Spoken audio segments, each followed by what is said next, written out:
Hi, my name is Deb from DG Reads, and I'm here today to kick off a new reading vlog where I let my PromptBall TBR game control my reading.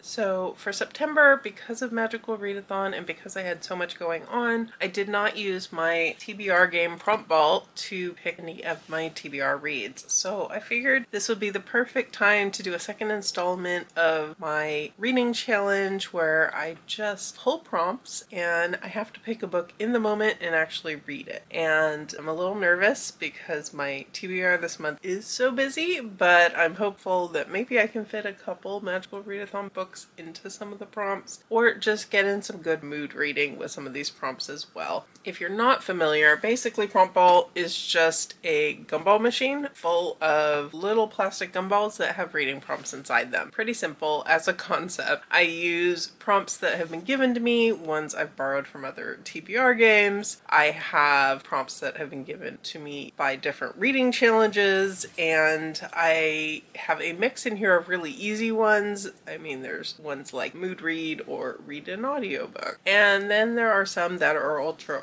specific. So there is always a chance that I will get a prompt that I can't fulfill because it's too specific and it's not a book I own, and there's a hold on the library on any book I come up with for it. But here's hoping we don't run into that. I'm not exactly sure what I would do about it, but without further ado, let's go ahead and figure out what my first prompt is going to be.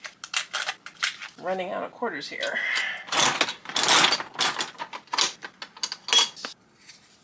Okay, my prompt is to buy a book. So I don't have an opportunity today to go book shopping. So what I think I'm going to do for this is use one of my audio credits at Libro FM to pick out a book, and therefore I will be buying a book with a credit that's an audiobook. Okay, figured out what I want to do, and that is pick up the audiobook for The Phoenix Keeper. I have it on hold with the library, but the wait time is a couple months probably, and this is a book I need to read this month for Magical Readathon. And it is on my TBR to read a book with a phoenix on the cover because there's lots of phoenixes. I don't know, on the cover, on the end papers in here, and on the naked hardback as well. And this is one that I'm excited to check out. It's about a magical zoo. I'm assuming there's a phoenix, lots of creatures, and it will work out well on audio, I think, because it is meant to be kind of a cozy story. And those tend to be books that I like to pick up on audio when I can. So this will work out really well. So this will be my first book for this particular vlog. I'll be picking this one up on audio today, and I'll be back once I have some thoughts.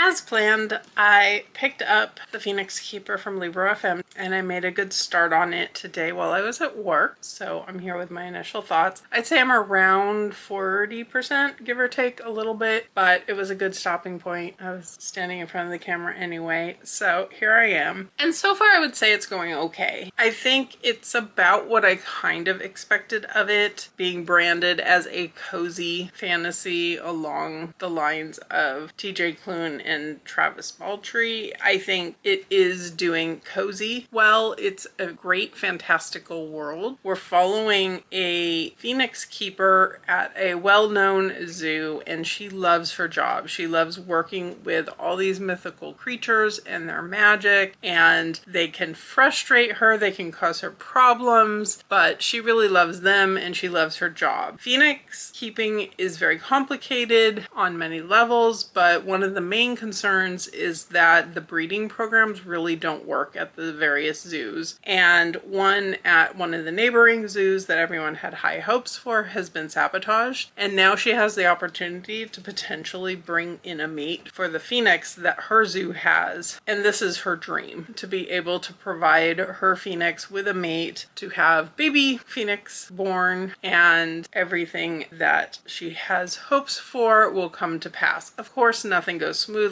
There's a lot going on. She's got a best friend who is really supportive. She also has a rival who happens to be a very gorgeous woman who they just can't get along. I think that the world of this is my favorite part, hearing about the zoo and the creatures and their personalities. I think I really like our main character, Isla. I can relate to her in a lot of ways. She's very dedicated to her work. She loves her work, but there's parts of it she doesn't love. And part of that is having to speak in front of a lot of people, give presentations to people asking really dumb questions. And I can definitely relate to that kind of lack of comfort with having parts of your job where you have to be public facing and speak up and all of that. So I think I'm liking this enough. It's entertaining enough. I don't know that it's going to wind up being a book that I would brand as a book for me. I think it's a little too slice of life, but it is entertaining so far. I'm interested to see where it goes. Definitely intrigued to keep reading, and I'll be back once I have final thoughts and let you know what I think. Okay, the time has come for a final report on The Phoenix Keeper, and this just wasn't the book for me. I think the world was cool, or at least the creatures. We didn't see a lot of the world, I wouldn't say, but the actual magical creatures that are in the zoo and the zoo itself and the way it was made magical while also sounding very familiar to what we'd expect in a well-run zoo in the real world, I think was really cool and really well done. I did like the main character. I felt like we spent a lot of time on a love interest, potential love interest, that wasn't in the synopsis and clearly wasn't there to be endgame. I think it made things that happened later in the book a little bit obvious to me. The friendship relationships I enjoyed. The romance was fine. It was, as expected, pretty predictable, I think. But overall, it just wasn't a book that kept calling me to pick it back up. It was easy to multitask to. I think I'm glad I picked it up on audio. I don't think I would have probably finished it in print. But in the end, I'm glad I gave it a shot. I did enjoy the creature aspect, the Phoenix aspect, the breeding program aspects. Those things were interesting to me. So this one winds up getting around a 3 at the end of the day, but finishing this does mean I get to pick a new book, and a new prompt is needed to do that. So let's see what we get.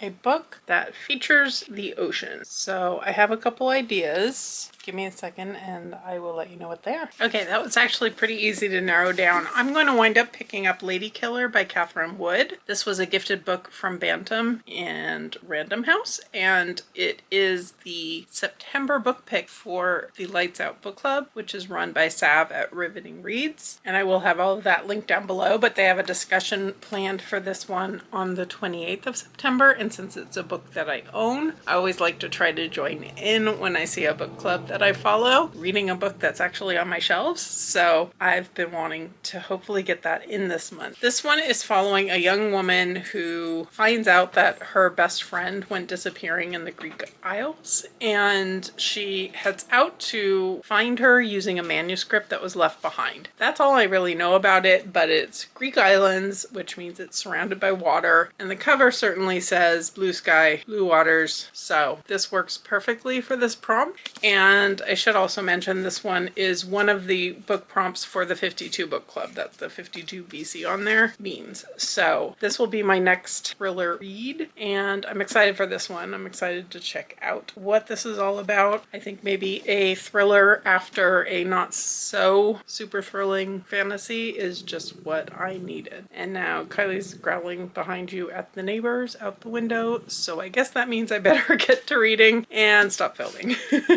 I'll be back once I get going on this and share some thoughts. I've made it probably about 40% of the way into Lady Killer by Catherine Wood, and thought I'd give you a little bit of an update. We're following two different kind of storylines. One is Abby, and she is a lawyer, and her friend Gia has reached out to her. The two have been a little bit estranged recently since Gia married a man she barely knew, and Abby refused to come to the wedding on short notice, and there was a little bit of a stress on their relationship there, but they've been friends for ages and they're eager to reconnect. Gia invites Abby to join her and her brother in Sweden for a birthday getaway, and that's the perfect opportunity for Abby to connect with her friend. But when they get there, Gia doesn't show up and they're worried about it. So they head off to Greece trying to look for answers. And instead, what is there is a manuscript. Gia has a history before of writing things out, and she had told Abby she was working on writing and that basically it was, I think she called it an elevated journal, that it was her writing her story as it was unfolding. So this manuscript is basically telling the story of the days leading up to Gia apparently disappearing. And we don't know how realistic this portrayal is of those days. We're following in those journal entries Gia and her husband and kind of the troubles they've already been starting to have related to money in particular. They've made friends with some people who get stranded when their boat breaks down on this island with them, and they take this couple in and build a friendship with them. There's a lot of kind of red flags going on here. There's a lot of sexual tension going on. There's extra characters, extramarital affairs potentially going on. The relationship between this couple they've taken in is strained as well. So we're going back and forth between the journal and Abby's chapters in the present. There's some weird stuff going on with Abby as well. She got an email threatening her, basically telling her that someone out there knows her secrets. Something happened that went really, really bad when Gia and Abby were in Greece when they were 18, and we don't know exactly what that is yet, but there's a lot in here that definitely has me intrigued. I wouldn't say it's shaping up to be a new favorite, but it is very entertaining and I'm having a good time. So we will take that as a win for now, and I will keep reading and give you my final thoughts when I get there. Good morning. Kylie and I are having a bit of a lazy Saturday today, and therefore I spent part of my morning reading Lady Killer and finishing this up in bed before actually getting up. And I need to go down and get coffee, but first I figured I would update you so I can figure out what my next read will be. I actually wound up getting much more hooked in the second half of this one. In the second half, we find Ben and Abby going back to Greece to kind of look into what has happened to Gia, and that whole discovery takes a lot of twists and turns. Obviously I can't say anything about it because spoilers, but that did have me much more intrigued. We have a lot of conflicting stories, a lot of conflicting theories, and in the end you don't really 100% for sure know what's happened. So if that type of ending bothers you, this one might not be the book for you. I definitely am looking forward to the discussion with the Lights Out Book Club because I think this could go a lot of different ways for people, so I'm very curious. Myself, I'm a little conflicted. I really like how the author did the big questions and the lack of answers, but getting enough answers to feel satisfied. I liked how things kind of wrapped up in here. I think there were enough little things that still have me intrigued and questions in mind that I think will make for a good discussion, but I haven't fully thought it out yet because I had coffee. But I'm thinking this one's going to land around a 4-star, 3.5 maybe, but definitely on the 4 end of things because it did keep me hooked. It did keep me wanting answers, and I flew through this basically in 24 hours. So that's also a good sign. So with that, let's get our next prompt. Okay, this is funny because I got, for around the year in 52 books, a book related to the sea. My last prompt was for the 52 Book Club featuring the ocean. So honestly, I feel like that's the exact same prompt. And I think I'm just going to count Lady Killer for both of these and get a new prompt because I feel like this is repetitive. Really, what are the odds of getting the exact same prompt twice in a row? Okay, so my next pick is a whole pick. These are really hard to read. I need to get new prompts that are easier up close. There we go, I think. So I will go ahead and put a couple things up on my Instagram stories to get quick responses in, and then see if I can figure out what my next read will be. Okay, I wound up doing an emoji poll on Bookstagram, and I'll leave it up for a few hours until I decide I need to start reading one of these books. and we're gonna book for a different vlog or something in the meantime. But these are the options I put up. I've got In the Lonely Hours by Shannon Morgan. This is a recent one that I got in a Once Upon a Book Club book box. And these are fun. If you're not familiar with the concept of this book box, you get post-its periodically. This one has a scan code, which is intriguing. And other times you'll get open your gift ones and you get to open one of the packages that they sent out with the book. And this one I don't know much about, but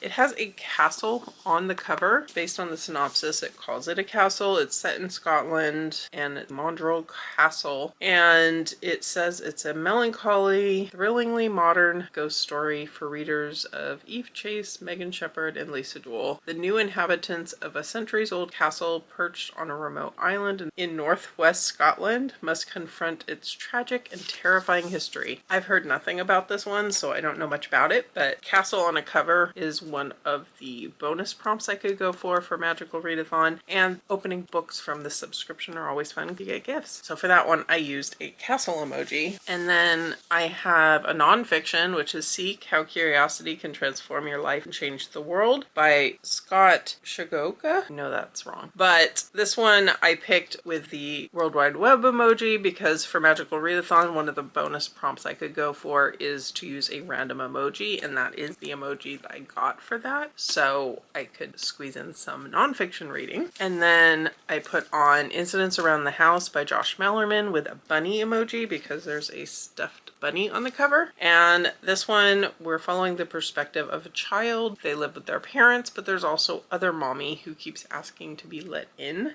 And it sounds like it could be a creepy good time. And last but not least, with a bone emoji, I put on The Bone Season by Samantha Shannon. This is a reread for me, but this is the newly revised edition, so I haven't read this one. And Mel from Melanor Reads is doing a series along with her Patreon, rereading the whole series in preparation for the new book to come out. So I do want to get this one this month at some point, and it's not small. I love the series, so I don't know why I've been putting it off, but this would be a good motivation to actually make myself pick it up. But it will take me a little bit longer. So we'll see. I'm gonna, like I said, leave the poll up for a little bit and get some stuff done around the house and maybe read one of my architect books in the meantime. But I will go ahead and let you know what the poll results are once I know and bring you some updates.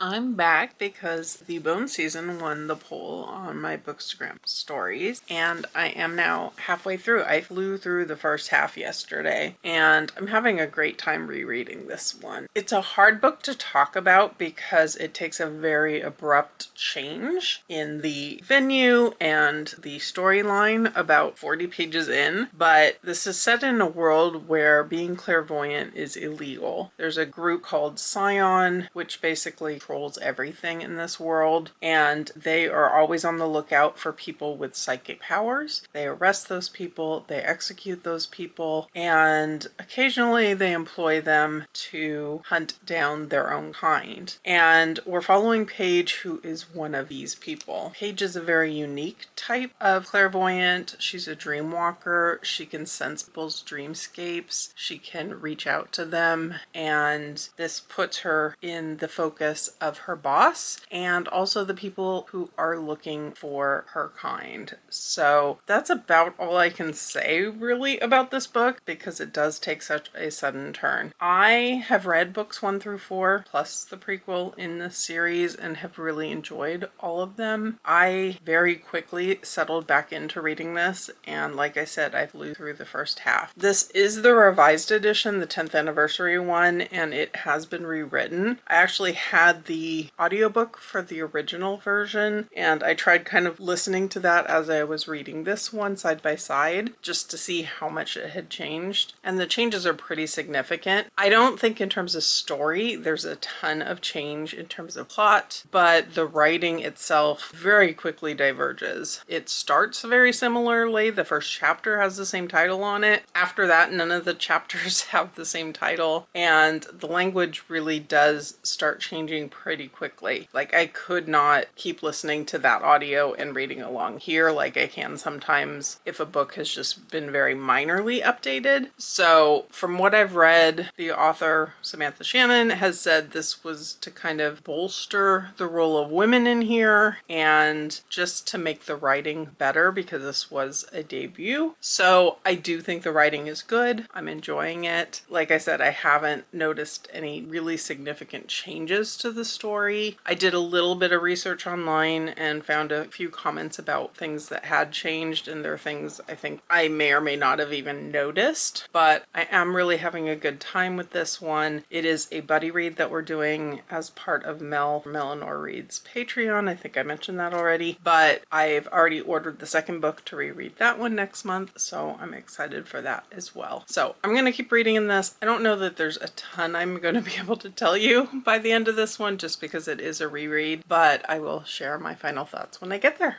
I'm back because I finished up Bone Season and I had a fantastic time revisiting this one. I think that I still would say I don't necessarily know that I got anything super extra out of reading the revised version versus reading the original, but I did forget quite a bit from this one and forgot how far into the plot we got in this first book. So I am really glad to be revisiting this series in preparation for the new book coming in February, I believe. So this is going to be a good time. I can't wait to get to book 2. I like the way that we get different relationships in here between friendships and a little bit of romance, but not heavy romance, and the really complicated relationship that Paige has with her boss. And that setup in here, knowing that that's going to then continue on and develop further in future books, I think all is really good. So I'm excited for this one. This one winds up being a high 4-star, I think, for me. I don't necessarily know that it's a 5-star, even though my feelings for the series are definitely 5-star book feelings. I think this one is still a setup book, and I think it gets to 5-star from here. So I'm excited that my copy of the second book is on its way, and I will look forward to reading that in October, probably, I think. We'll see.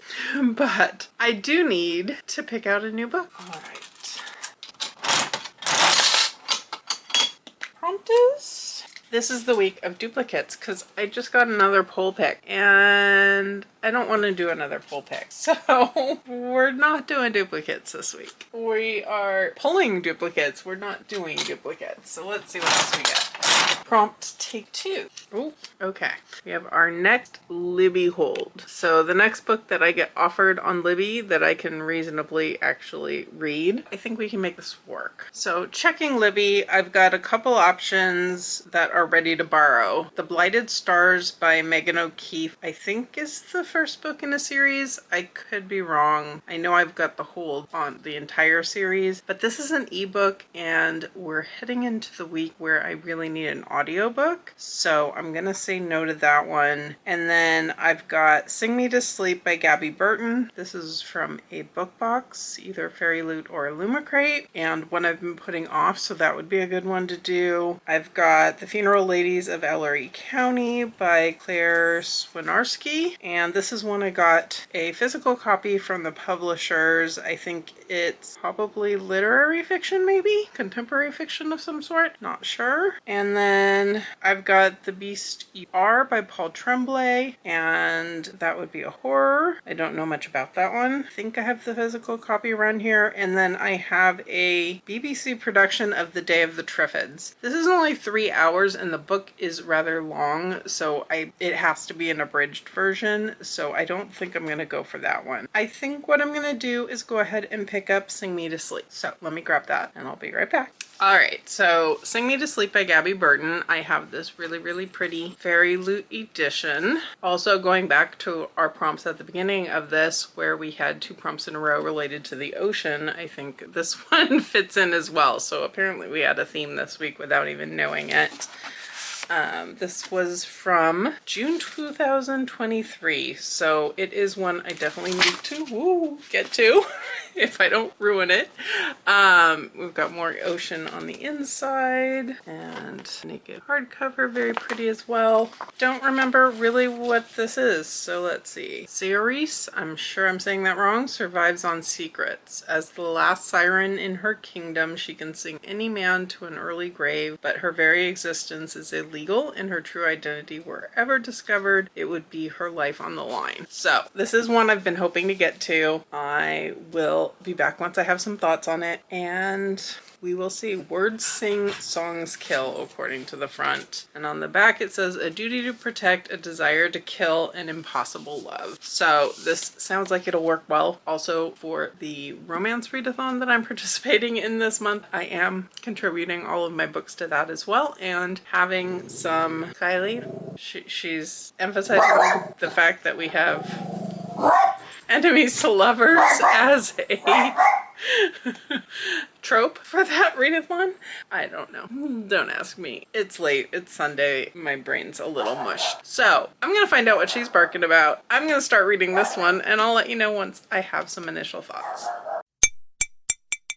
Late night update. I did not expect to be providing another update tonight, but I'm now halfway through Sing Me to Sleep, and I'm having a good time with this one. I wouldn't say it's going to be a new favorite, don't get me wrong, but I sat down to listen to the audiobook, played some mindless games on my phone while I was doing that, and suddenly I'm halfway in. This is the naked hardcover, of course, because I took the pretty one off and I'm not exactly sure where it is at the moment. It's late, I'm about ready to go to bed, but figured I'd give you an update. So our main character is Sorsha, and she is a siren, and as far as anyone knows, she's the only siren really around in this kingdom because sirens are illegal. They were all killed off, or a barrier was put up to keep them out by the king, and so Sorsha has always had to keep her identity under wraps. As a siren, she is drawn to the water and she's drawn to kill, and exposure to the water basically increases this motive to kill. As the book opens, she's graduating from school and she's top of her class. She is keeping her identity very secret through the use of magic, and this is dangerous, but she does really well in kind of her final trials, and she gets offered the position of being a guard to Prince Hayes. And she initially says no because this is dangerous to her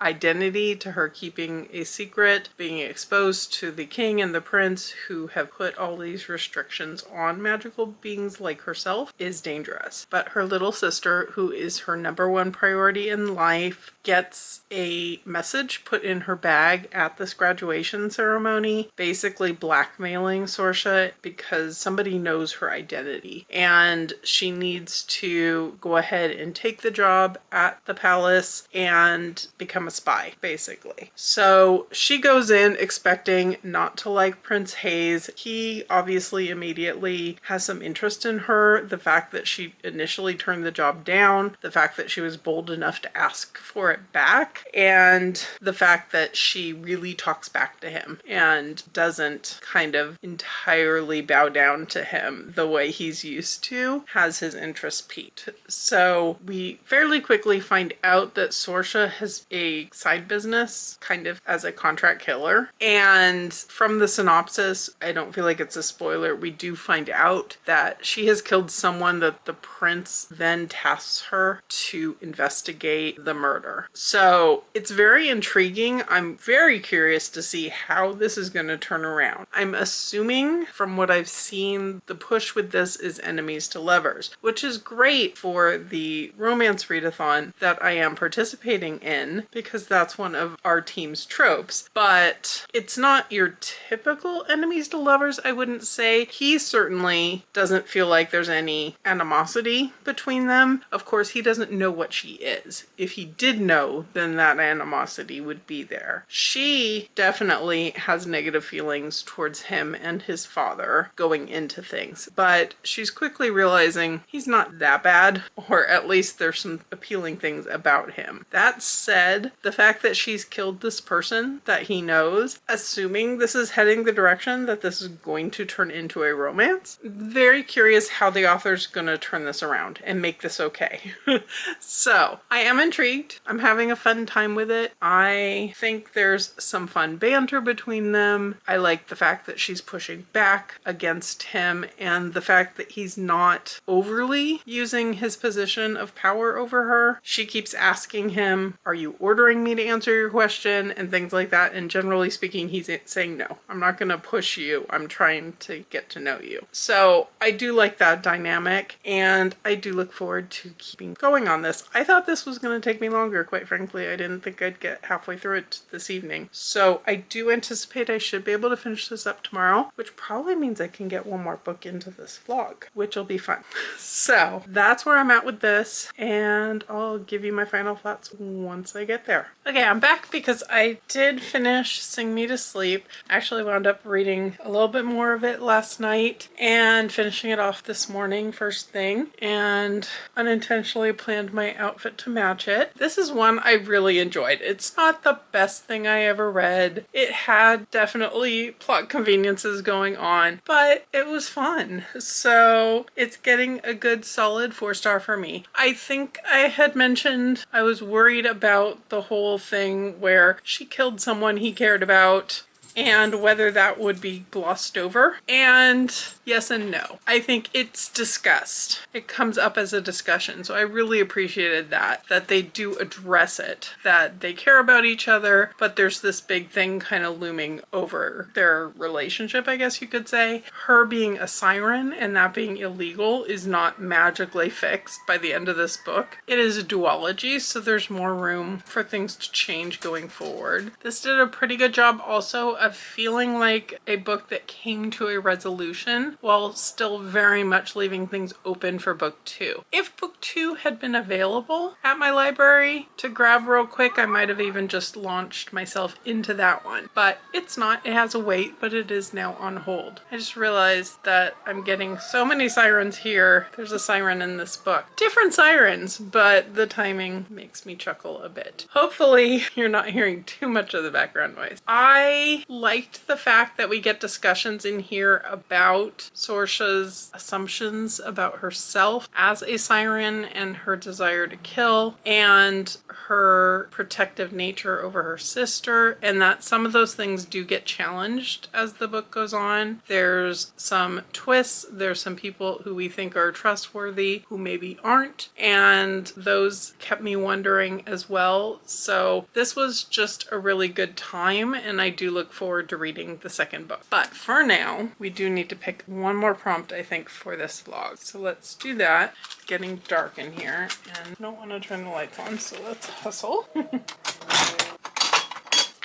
Okay, for a second I thought this said library hold, and that just would have been pushing the bounds of duplicate prompts. But it is Libro Unread. It's really hard to read on this dark blue. So this is one that I either have received from the Libro FM influencer program or something that I've picked up with credits or bought on sale through Libro FM. And I don't know right off the top of my head what that's going to be, but let's take a look. Okay, the problem I have with this prompt is I just have way too many options. I have so many things that I would like to read, but I think I've narrowed it down because this is one that's a Libro. It's also one I have from Book of the Month, so it would help me catch up on some book box books as well, and that's The Husbands by Holly Gramazio. And I've heard mixed reviews on this one, but I think mostly I've heard positive things. All I know about this one is a woman one day comes to find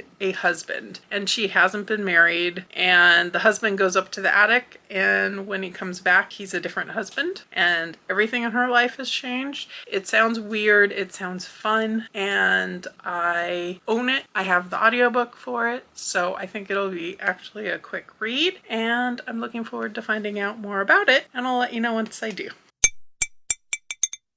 Okay, I very quickly made it into the husbands last night and made it to halfway before bed. This one really just dumps you right into the action. Our main character, Lauren, has been out with her best friend. They had a lot to drink, they had a lot of fun, and Lauren comes somewhat stumbling home and finds a man in her house, and he's her husband. A husband she doesn't remember having, and this is very weird. She kind of plays it off as part of being drunk and hungover, and then the husband goes up to fix a light in the attic and comes down an entirely new person. And each time this happens, which happens a lot, the husband's entirely different. Her life changes as well. Sometimes her work, sometimes her house, sometimes her relationships with other people. In some worlds, people are missing. In some worlds, she finds things she likes. Some of these husbands are not great men. Some of them are better than others, but she always finds a reason to send them away for the most part. She does have moments here and there of thinking maybe this would work, but then things happen and it's never a permanent change. I worried a bit that this might feel repetitive, and there is that element to it, but I think the author's doing a really good job of making it different each time and skipping over things that really aren't useful and giving us glimpses of these different lives and different husbands and making the changes unique. So I'm having a lot of fun with it. It's definitely weird. I'm not sure at all where it's going. Like,